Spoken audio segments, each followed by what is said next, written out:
everybody, and welcome back to Dusty Book Sniffers. My name's Nicole, and today we are here for my bingo prompt TBR. So let's get started.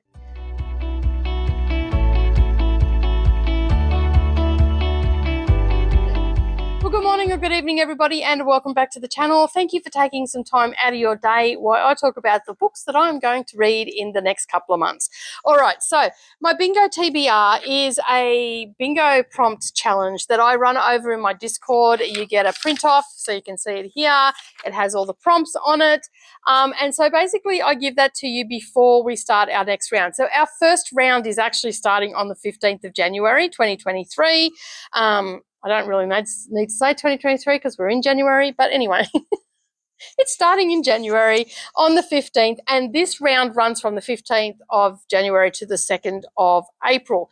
Now, every Sunday, what I do is I roll the dice, I put up a YouTube short, I tell you what the prompt is that we're going to be reading for that week, and the object of the game is you pick your book off your shelf.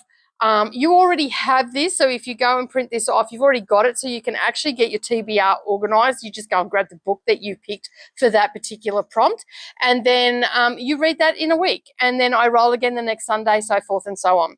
All right, so I'm going to talk about the books that I have here that I've picked, and I'm just going to do them in numerical order. It's not in the order that they've been rolled because I have no idea what's been rolled yet. Okay, so the first one, prompt number one is read a book with orange on the cover. So I have picked this one here. This is Macy Dobbs. I don't know anything about this. I got Macy Dobbs' book in one of my book roaster boxes last year, and it was number 14. So I purchased number one to give it a go and see what it's about. So she's fiercely independent and has recently set herself up as a private detective, and it's set in 1929. So that has orange on the cover. That meets that prompt. The next one is a book that everybody says is great, and I have written these down on the back. Okay, and I picked Candy House. Now, this actually won this was in the top 10. I believe this was in the top 10 of the New York Times for 2022. So I'm pretty keen to read that. I've had it on my shelf for a while. I've been meaning to read it for a while. I don't know anything about it. It was also on my list for 22 and 22. It was one of my most anticipated. It's 2010. Staggeringly successful and brilliant tech entrepreneur Bix Boutin is desperate for a new idea. He's 40 with 4 kids and restless when he stumbles into a conversation with mostly Columbia professors, one of whom is experimenting with downloading or externalizing memory. So yeah, interesting. It's a little bit techie. So it'll be interesting to see if I like it or not. But it was in the top. I'm positive it was in the top 10. So I've got that down. As I said, that was one that a lot of people were raving about. The next one is to read a deceased author, and I have picked up a Henry James novel, Turn of the Screw. And the reason that I wanted to read this is because I believe Netflix has actually got a series based on Turn of the Screw. So I want to read that before I watch the series. So that's why I've put that one there. The next one, read a book that seems that everybody else has read except for you. And I picked up, which was on my shelf, a lot of physical books this time, is The Atlas 6 by Olivia Blake. Now, I don't really, each decade, 6 magicians are invited to compete for an incredible prize, a place within the secretive Alexandrian society. So that was right up my alley. That's why it's not landed on my bookshelf. And I believe I've seen a lot of YouTubers talking about this. So I'm pretty keen to read that one. And as I said, I'm not going to go into great detail because these will be in my weekly wrap-ups and you'll get to know about them. All right. Read a book that you think you will rate 5-star. Now, just from the synopsis alone, I have picked this one, Elevator Pitch. Now, if you watched my Advent opening, you would have seen that I opened this up. Yeah. Now, meet a serial killer of a different kind. It begins on a Monday when 4 people board an elevator in Manhattan. Each presses the button for their floor, but the elevator climbs non-stop to the top. where it pauses for a few seconds before dropping right to the bottom of the shaft. It appears to be a horrific random tragedy, but then on Tuesday it happens again. And when Wednesday brings yet another catastrophe, New York, one of the most vertical cities in the world, is plunged into chaos. Clearly, this is anything but random. This is a cold, calculated bid to terrorize the city, and it is working. But what do these deadly acts of sabotage have to do with the fingerless body found on the High Line? It will be a race against time to find the answers before the deadly Friday night showdown. I'm thinking that that is going to be a 5-star read just from that synopsis alone. So I've picked that one. Okay, so the next one is to read a self-published book. Now, this was a bit of a struggle to find a self-published book because I had no idea how you find a self-published book. So I went looking on Goodreads, and Chrissy and I were talking, and then I remembered that I had a heap of books in my Kindle that I recently got, and I thought I was pretty sure that one of them was self-published. Anyway, it is by Julia Cross, and it's called Wolf Gone Wild. I have no idea what the heck it's about, but I know it is self-published. So I don't have any internet access here, so I can't actually go on to find out what it's about. All I know, it is a steamy, slow burn werewolf romance, and it is part of the Stay a Spell book series. And this was book number 1. So that is why I have decided to go with Wolf Gone Wild. The title's pretty cool too. All right, so that is what I'm going to read for a self-published one. When I read any of these, I do not know because it's all on the roll of the dice.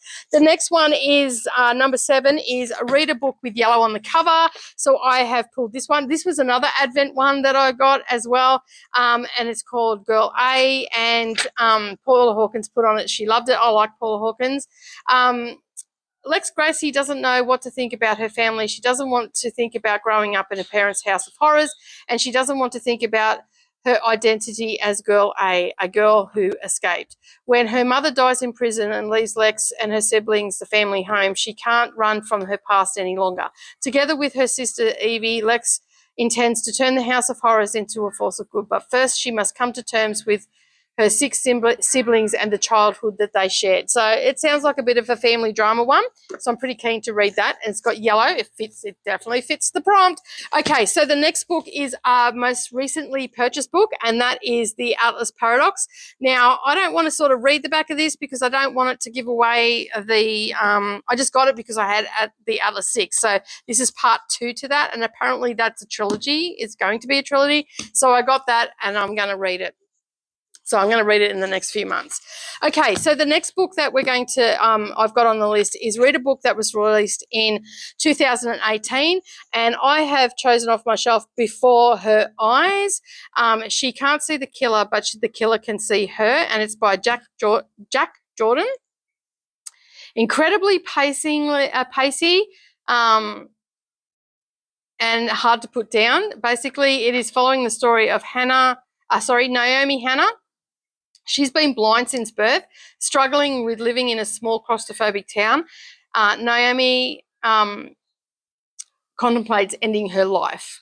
But then she stumbles across a body of a young woman that has been brutally murdered. She senses that someone else is at the scene watching her. Naomi may not be able to see the killer's face, but she is still the only person who can identify him. As the police begin hunting the person responsible and more victims are discovered, Naomi is forced to answer the questions on which her fate hangs. Why did the killer let her live? So that sounded like a pretty good book, so I'm pretty happy with that.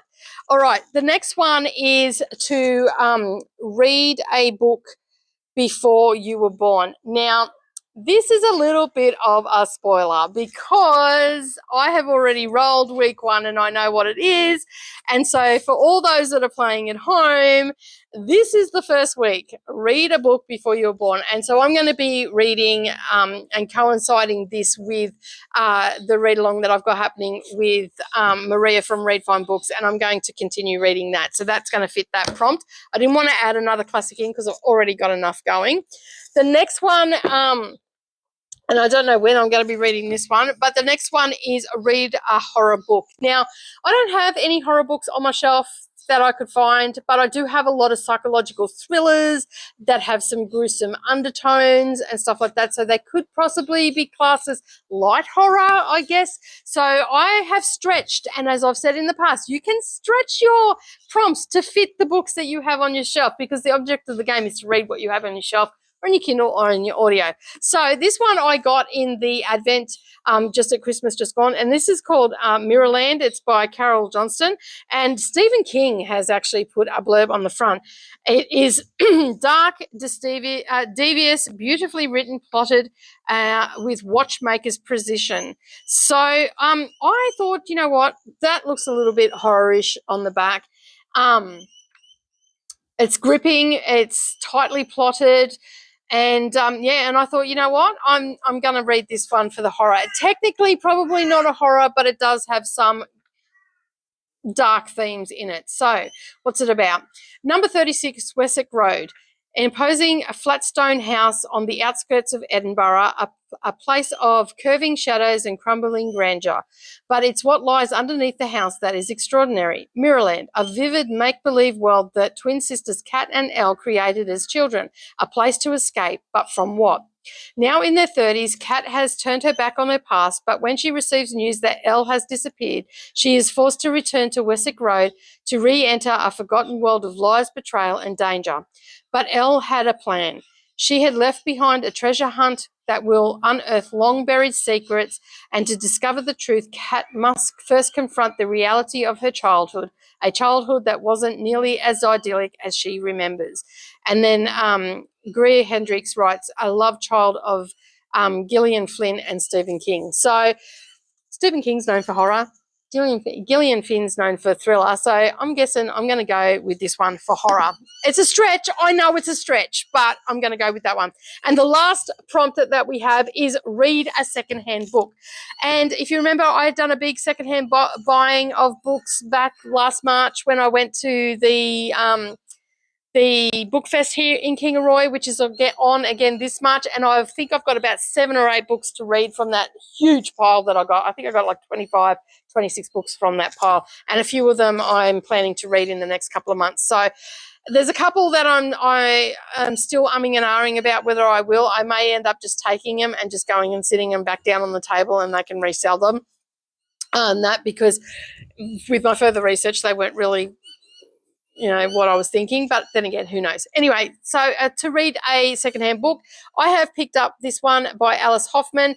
For those that don't know who Alice Hoffman is, she wrote Practical Magic, and subsequently has got 3 other novels that are revolving around that particular book. And if you're wondering if you've heard it, the Practical Magic title before, it is also a movie starring Sandra Bullock and Nicole Kidman, and it is one of my favourite movies. So this is called Skylight Confessions. I'm going to give this a read. I did read another one of hers that I picked up. I picked up quite a few of her books at that book sale, and that was okay. It was mediocre. I think I only gave it a 2.5. It was very young adultish. It just didn't.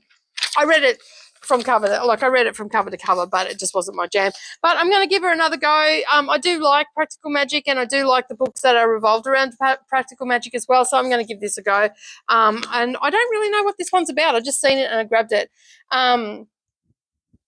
So on the night that Aralyn Singer's father dies, she is certain her destiny will find her. Some hours later, a young man shows up at her door, lost in a strange town. John Moody is an architectural student, serious, reserved, and deliberate. And he has no inkling that a tall red-headed girl who he has asked for directions will haunt him for the rest of his life. And then it just goes on to tell you what the rest of the story is about. So Alice Hoffman is the best-selling author of acclaimed novels such as Practical Magic, Here on Earth, which is the one that I read, A River King, A Blue Diary, Turtle Moon, and recently The Ice Queen. Blackbird House was shortlisted for the Frank O'Connor International Short Story Award, and she lives in Massachusetts. So that is the one that I'm going to read for a secondhand book. It's in pretty good condition too, so it looks like a pretty quick read. Can you hear my granddaughter down there screaming? Oh my God. It's got 262 pages, and it was first published. I've got, I think, another 2 of hers to read. Let me see when this was published. 2007. So it's a pretty old book now, but that is my bingo TBR. When I'm going to be reading any of those books, so they're going to get slotted in the TBRs that I've already, like my January TBR, my February and March. So we will have 3 or 4 that'll go in 3 that'll go into January's TBR, which one we already know because you've got a sneak peek for that. Then we'll have 4 in February and 4 in March as well, and then 1 in April. Then we generally have a week's break, on 2 weeks break, and then round 2 will start. All right, so I will leave it there for today. Hopefully you're having a fabulous day. Don't forget to keep turning those pages, and I will see you in the next video. Bye for now.